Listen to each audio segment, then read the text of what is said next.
You can rent it for $21 from Amazon. Would you say that again?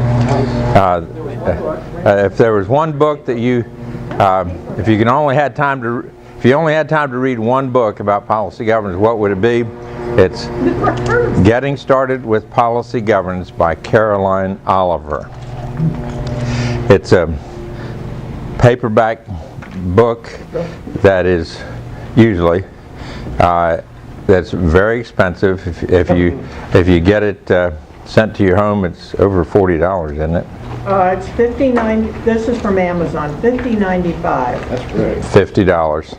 $41 for Kindle, but you can rent it for $21.60. Neither have I. That's what I was just saying. I'm like electronic. I don't know. I'm going to check on that. My college textbook? You send it back damaged, or what did you do? Yeah, I don't know. I hadn't heard of that either. So Yeah, I'm like, really? this is sort of, I describe it as a practitioner's book, whereas Dr. Carver, great fella, but he wrote like what he was. He's a governance theorist, and he wrote that way. You know, I remember a board member shoving his book toward me on the table and said, "Are there cliff notes for this thing?" so if you want a second option, there are some things called Carver guides. There are 6 booklets. Used to be 12, but they combined them and put them down into 6 versions.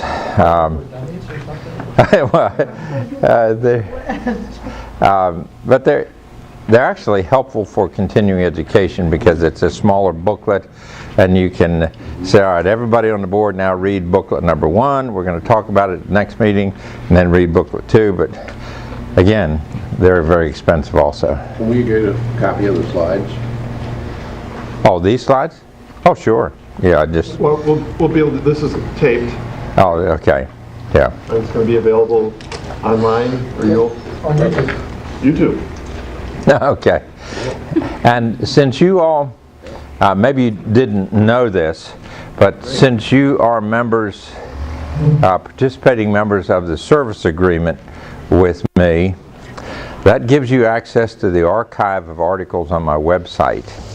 And my website is www.graybeal.org, graybeal.org. And if you go to that website, over on the right-hand side is a place for you to log in. You just use your email address, or doesn't matter, you can use anybody's email address, but what you do need is the password. And the password is capital E, capital S, capital M, ESM. That stands for Excel Still More. And that was taken from I think it was New American Standard Version in 1 Thessalonians 4, I believe it was, where Paul, I forget which chapter it was in, but anyway, the Apostle Paul said, you all are doing a great job. You're loving each other, you're doing this, you're doing that. Now, excel still more. I just love that phrase that he used there, excel still more. So, and that's my continuing message with you all today. I see really strong evidences of you increasing in your ability to govern well. And my desire here today is to help you to excel still more in that. So ESM is the password for that. Okay. All caps. Okay. All caps. And that will give you the archive of articles for the last 17 years or so that I've written, and I send out an article to the chair and the CEO of each client organization each month that you can use for continuing education as well.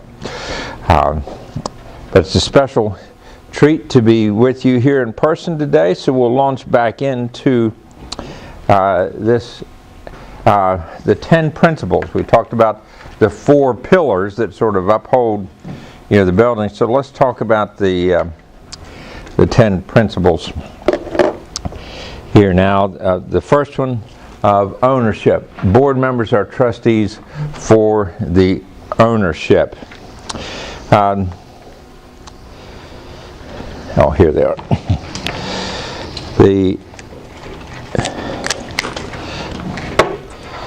Do any of you happen, if I had extra points to give out, I'd give them for this, if you know the answer. Can any of you articulate the policy in your policy manual that identifies who the owners of MBF are? 2.4. I have the policy manual, but Okay. I memorized. couldn't tell you how to think. Okay.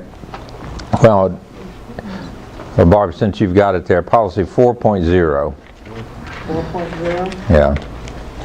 I would say donors and donor churches. That was a Yeah. good comment, though, that There we yeah, go. this is something everybody should bring with them to every Yeah. meeting, because we might have questions. Yeah. Yeah. The standard equipment for a board meeting is your board policy manual. Keeping in mind that your policy manual is your voice. If you don't have your voice, by the way, when you make an agenda for a board meeting, it's a really good idea beside every agenda item to have the policy number Oh, that is that relates numbers that relate to that particular agenda item. If you can't figure out what policy number that topic relates to, what might that tell you?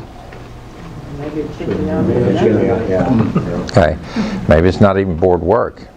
Okay, so, all right, can you read that out loud for us, please, Barb? Yeah, well, this, I'm not sure if this is it or not, but Oh, well, let me this is 4.0 is governance commitment. Yeah, that's it.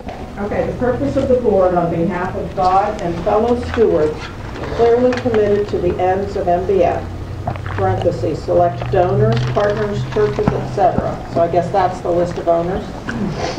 Yeah, Is to ensure that MBF achieves appropriate results for appropriate recipients at an appropriate cost, parentheses, as specified in board ends policies, and avoids unacceptable actions and situations. okay. So the very first part there, read just the first two lines again. The purpose of the board on behalf of God and fellow stewards clearly committed to the ends of MBF. Stop there, please. Okay. You have vertical ownership, which is to God, horizontal ownership of fellow stewards who share a commitment to the ends of MBF. Now, parenthetically, it was defined as Select donors, partners, churches, etc. okay. Why would you say the word select donors? Why use that adjective? Why not just all donors? Because not everybody may be committed to our achieving our Yeah, ends. I mean, if somebody just sends want- $10 a year or, you know, I want a tax donation. yeah, or, you know, makes a one-time donation in honor or memory of somebody, that Okay. sort of thing. All right, and again, this is going to sound so simple. Please don't dismiss the question, but why are owners important? What's the significance of owners in an We organization? owe the completion of the ends to the owners. That's who we answer to. We're accountable to them? Yeah, They're our feet in the world. We don't exist or perform for the sake of MBF. We exist and perform for the sake of the owners. those are powerful statements, aren't they? I mean, those are wonderful responses to that question. But it's so easy to forget that.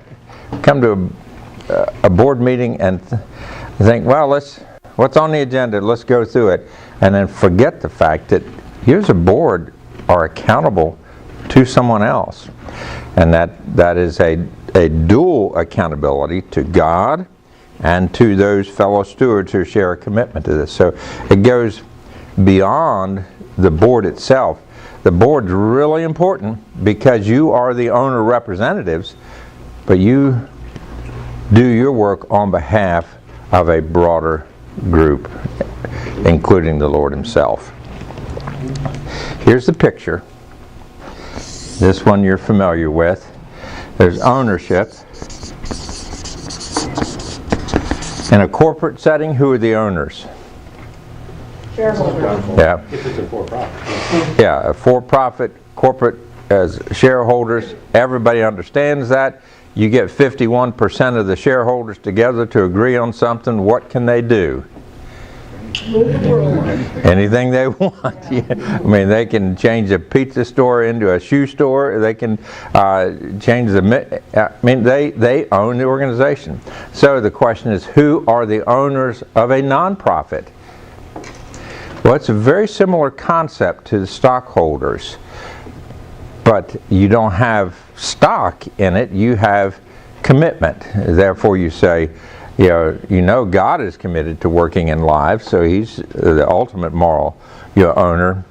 But I have to state here, as important as I think it is that you connect with God, as somebody asked me one time, where does God fit into the